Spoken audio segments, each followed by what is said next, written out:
Hi all, welcome to Andrea DSouza's kitchen. Today I'm going to teach you a rather versatile sauce which can be used for pastas as well as for pizzas, and even if you are making stir fry. This sauce may take a little extra time to make, but trust me that once you make it, it is going to be so delicious that you will enjoy eating your pasta or your pizza or whatever else you use it for, like your Mexican baked beans, rice, etc. I generally make this sauce in a large quantity and I freeze it because sometimes when you don't have time to cook, you can quickly defrost this and whip up a batch of pasta or maybe some spaghetti or just make a simple plain pizza and eat it. In the freezer, it lasts for around 5 to 6 months, and in your fridge, that is normal fridge, it lasts for around 4 to 5 days. Before I go on with the recipe, just a few usual reminders. Do remember to like this video and to subscribe to my YouTube channel, and also to share this video and my other videos with your family, friends and whoever you know who loves to eat good food. And do visit my two other channels, that is Andrea DSouza, the English teacher, and Sleep Stories with Andrea DSouza. And don't forget to like and share those channels too. Now for this recipe, I've taken around 15 nice fresh and ripe tomatoes. Make sure that these tomatoes are ripe so that your sauce also has a little bit of sweetness and a good consistency to it. I'll wash them well and I'm going to cut them into small pieces like this, and then I'm going to put these in a mixer and grind them until they are fine. Some of you may like the pieces to be a little chunky, but that you can decide what you want to do with it. I like it fine, so I'm going to grind it completely. I'll also take around 3 small onions and 1 large pod of garlic. The more the garlic, the tastier it is. Now in my pan, I'm going to put around 2 large cooking spoons of olive oil. You can put a little extra if you like. And when this oil gets hot, I'm going to put my 1 pod of garlic which I've chopped into small pieces. I'm going to fry it well until it gets an aroma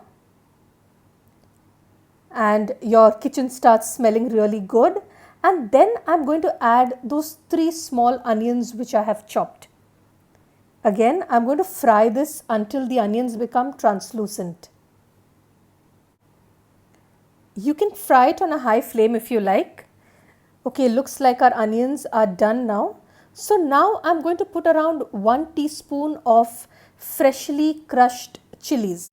Now some of you may not like green chilies too much and you may find it spicy. So then you can do away with it and put chili flakes instead. But we like it a little bit on the spicier side, so I have put this 1 teaspoon of green chilies. I'll fry it for a minute and then I'll add this tomato juice which I have made, and I'm going to mix it really well. I'll keep it on a high flame right now so that it comes to a boil, and simultaneously I'm going to add salt and sugar.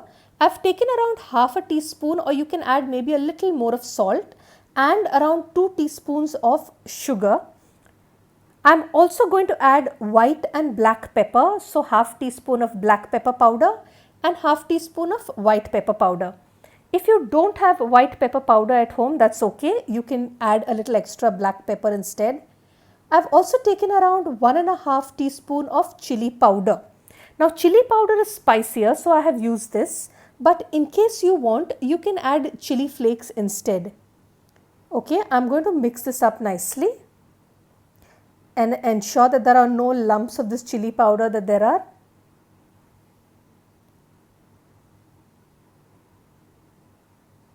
Okay, it looks like the lumps have broken. Okay. Now I'm going to add around 2 bay leaves. This is for the flavor.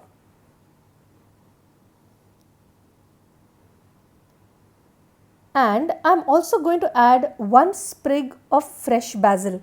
This basil is grown in my kitchen garden and I love the flavor and the smell of it, so I'm going to add a sprig of it. In case you don't have basil, that's okay. You can use whatever herb you have at home, or you can also use some powdered or dry basil. I'm now going to cover it and I'm going to let it come to a boil. Okay, it looks good now. So I'm going to stir it for a while and I'm going to cover it again and let it remain like this for 20 minutes on a very low flame. I like cooking it on a low flame because it releases the flavors. So let it cook on a low flame for around 20 minutes.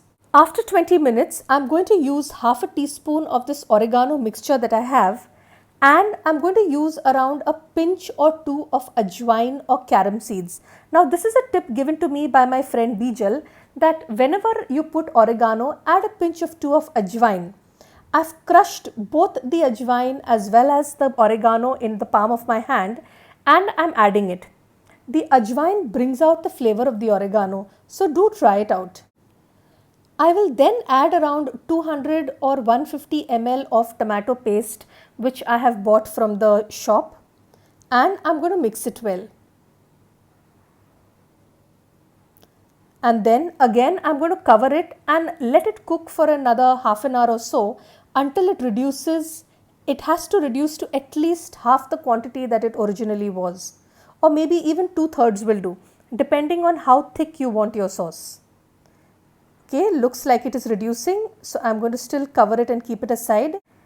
For those of you who want to know which oregano seasoning I have used, this is the one that my new friend Anamika introduced me to when I told her that I like the Domino's seasoning and I wanted something similar to that.